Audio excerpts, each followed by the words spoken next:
I'm just going to do a video here about what I would call like flawed characters and why they can be very interesting. It's a bit of a response to Claudia Bolin's video, where she was talking about how she has certain disagreements with the new Doctor Who, played by Peter Capaldi, who I think's been quite good up until the last episode. Last episode, bit pants. Wasn't really into it. The moon being an egg, no, not buying that for a number of reasons. I know it's fiction, but come on. I mean, even fiction has to have at least, even science fiction or fantasy has to have at least some kind of plausibility to it.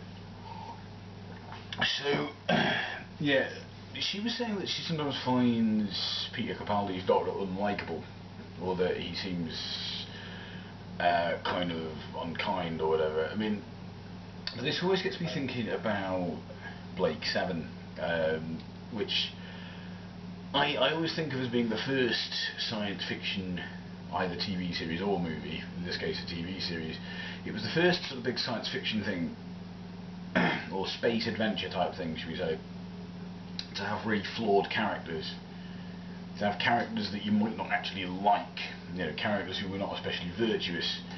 It took very Western style characters almost and put them into science fiction. And I think the reason we've been waiting a while for this to happen in science fiction, we'd seen sort of flawed, maybe unlikable characters in things like westerns or whatever, or other types of fiction. The reason we hadn't really had that in science fiction yet is because I think the popularity of, well, I want to say science fiction, I'm talking about space adventure type stuff. I think obviously you've had things like 1984 or whatever, which are more kind of dystopian future type, earthbound science fiction. But anything to do with going into space, I think we always liked, before that, very virtuous characters. We like the sort of characters we get in Star Trek. We like people like Captain Kirk. Because I think that's what everyone was thinking about when they were thinking about space. They were thinking about these big American heroes going into space and going where no one has gone before. And we like the idea of those people being very virtuous, heroic characters who we can look up to. And Blake 7 came along and gave us characters who weren't like that. These were like very flawed, very layered, very real characters, I think. And the most obvious example of that would be Avon, because he was, let's face it, obviously by his own admission, a very self-serving character. He believed wealth was the only reality, and the only way to obtain wealth was to take it away from somebody else, which is what landed him on a prison ship. He's the most obviously flawed character, but because he's so flawed, and he's flawed from the beginning, and he's introduced as being very selfish from the beginning, it's intriguing when he, in the episodes where he shows concern for other characters. It's intriguing to learn that there have been characters that he had, for example, it's revealed eventually, I don't want to give away too many spoilers if people haven't seen the series, it's only 52 episodes long, well worth watching. It's revealed that he's had a relationship with someone, a proper, actual relationship involving emotions and everything, and with someone, and that's revealed at some point in the series, and that sort of unfolds as the series progresses. But also his relationship with Blake, we notice. Now his relationship, I'm not talking in slash fiction terms here. There are some people who suggest, oh, Avon and Blake were gay lovers. There's this whole slash fiction idea. That's not where I'm going. I see them more as a kind of brotherly relationship developing with them that neither of them really wants to admit. I think Blake is maybe the first one to admit it, but you can see that part of Avon's frustration with Blake, I think, is not just that he sees Blake as a foolhardy idealist and crusader who's probably going to get them all killed, but he is frustrated with himself because he can't emotionally disengage from Blake. And I think that starts to annoy him. He's annoyed with himself that he's allowed himself to be drawn in to this whole cult of personality that is Blake, because he likes to consider himself separate from the rest of the crew. And then,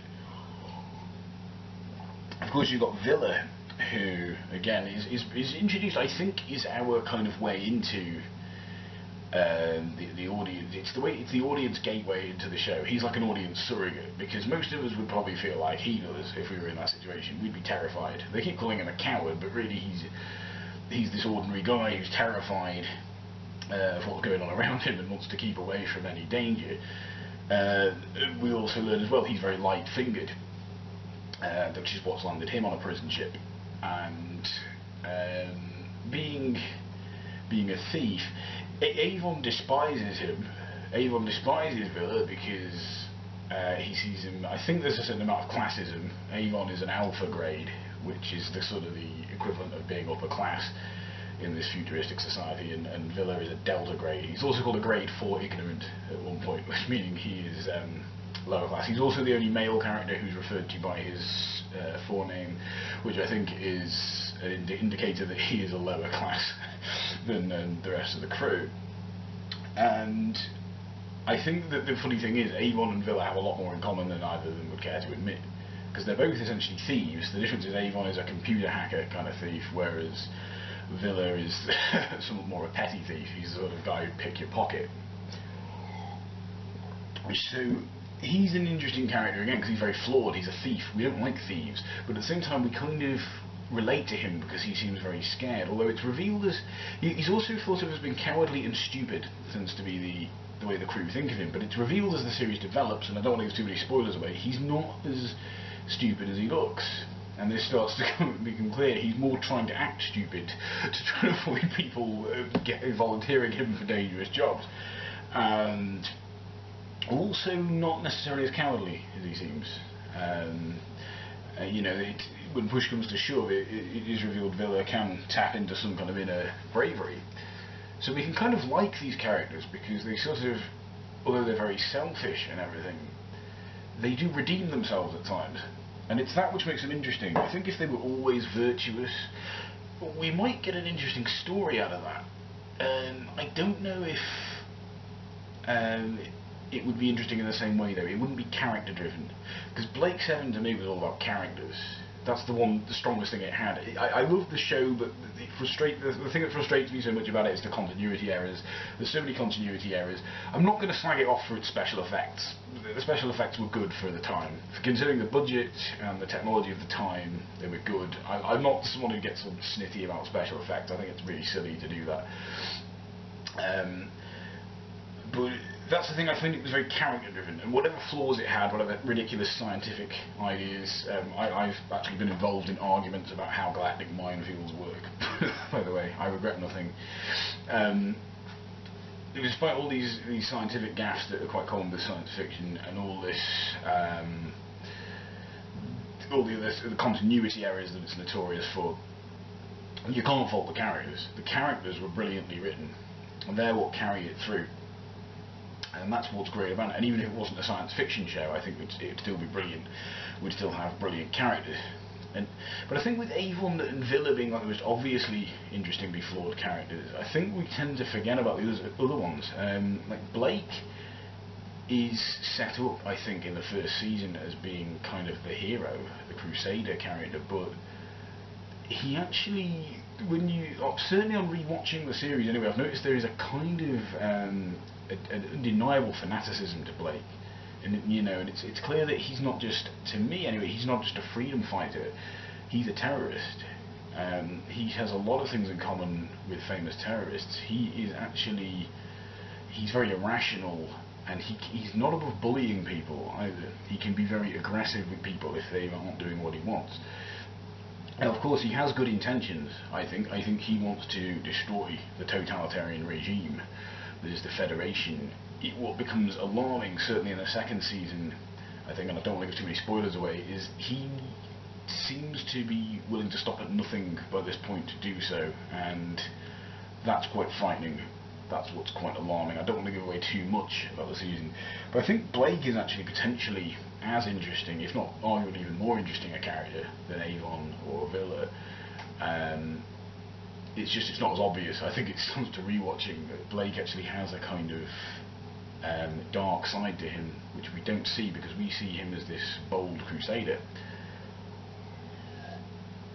But then of course the interesting thing is, you have Avon and Villa, the cynics who don't think Blake can win.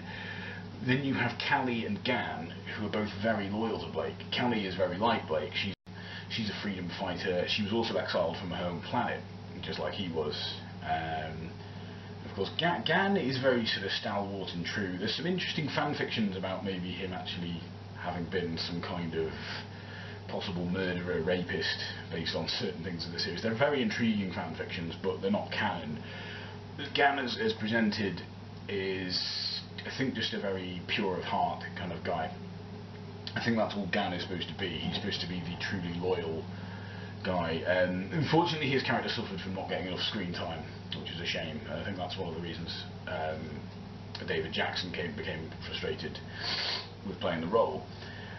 But again, very interesting characters. You've got Gan and Callie, who are very loyal to Blake. You have Villa and Avon, who are very cynical of Blake, although Villa still follows Blake around. In the middle of that, you've got Jenna. Now, Jenna is very much in the middle of that. I think she shares Avon and Villa's cynicism. Like Avon says to her in Cygnus Alpha, she says, "You know he can't win." Jenna, he says, "You know he can't win," and Jenna doesn't say "I know," but you can tell she knows from the look on her face. She knows, she agrees with Avon. She doesn't think Blake can win, but she has a devout sense of loyalty to Blake, which I think is why she continues to follow him. Without him, she wouldn't have been able to escape from the prison ship. She feels a sense of loyalty to Blake, and I think that tears her very much. She's cynical like Avon and Villa, but she's loyal like Gan and Callie. And we could go on about all the other characters. It's an interesting show with some quite interesting characters. That's like your original character cast. But I think it's the flawed nature of these characters which makes them interesting. I mean, I don't think I would want to stop watching a show because I didn't like a character as a person. My thought would be, it intrigues me, because the character is unlikable, they become likable. Because they're unlikable as a person, they become likable as a character. And that's the intriguing thing. It's intriguing how it's the difference between people in fiction and reality. It's intriguing to me how in fiction qualities that would make someone unlikable can actually make them very likable to the viewer or the reader, whatever the media we're using. And that for me is interesting. That's why I don't particularly mind if Peter Capaldi plays the Doctor as a slightly less than likable character. If we cast our minds back to the first ever Doctor Who adventure, and An Earthly Child, I don't think William Hartnell's Doctor was actually the most likable of characters. He seemed like very cynical. I remember specifically the Ian and Barbara and Susan want to help the injured caveman. They want to take him, they want to put him on a stretcher and take him back. But the Doctor doesn't want to do that. He doesn't want to do that because he thinks it's too dangerous. He thinks they'll all be hurt, possibly killed if they do that. The Doctor seems actually quite willing to sort of be kind of utilitarian, if that's the right word. I don't know much about philosophy, unfortunately, but I think that's the right word. In that situation, so people keep saying, "Oh, the new Doctor, he's not very likable." I don't, I think the Doctors of old have always been especially likable. So although that in itself isn't putting me off watching. The only thing that put me off this particular episode was this idea of the moon being an egg and the bizarre science behind it, and I'm just not buying it. I don't buy the idea that the moon can hatch. I don't want to spoil, but oh, fuck it. Spoiler alert, if you haven't watched the new Doctor Who, spoiler, the moon turns out to be an egg. It hatches into some kind of super space chick, and that chick almost immediately lays another egg identical to the moon, because that's what babies can do apparently. And yeah, there may have been a kind of pro-life element to the story, as Claudia correctly pointed out. I think there may have been there's more than a hint of pro-lifism about the episode, but that wasn't itself what actually put me off. I just found the whole thing scientifically ridiculous and sloppily written. But other than that, I've enjoyed Peter Capaldi as the Doctor so far. I've enjoyed it. I don't get though. This is it. What Sylvester McCoy and David Tennant both had to affect English accents to play the Doctor. They weren't allowed to keep their Scottish accents. They had to affect English accents. Peter Capaldi though seems to have been allowed to keep his Scottish accent. What's that all about? Doesn't seem very fair, does it? Also, Peter Davison is a northerner but has to sound like a southerner when he was playing the Doctor, and so on and so forth. So yeah, bit odd that, maybe a bit unfair, but who knows. But that's just me rambling a bit there about sometimes the value of flawed characters. Sometimes unlikable people make likable characters, but obviously they don't make likable people in real life. Let me know what you think. Goodbye.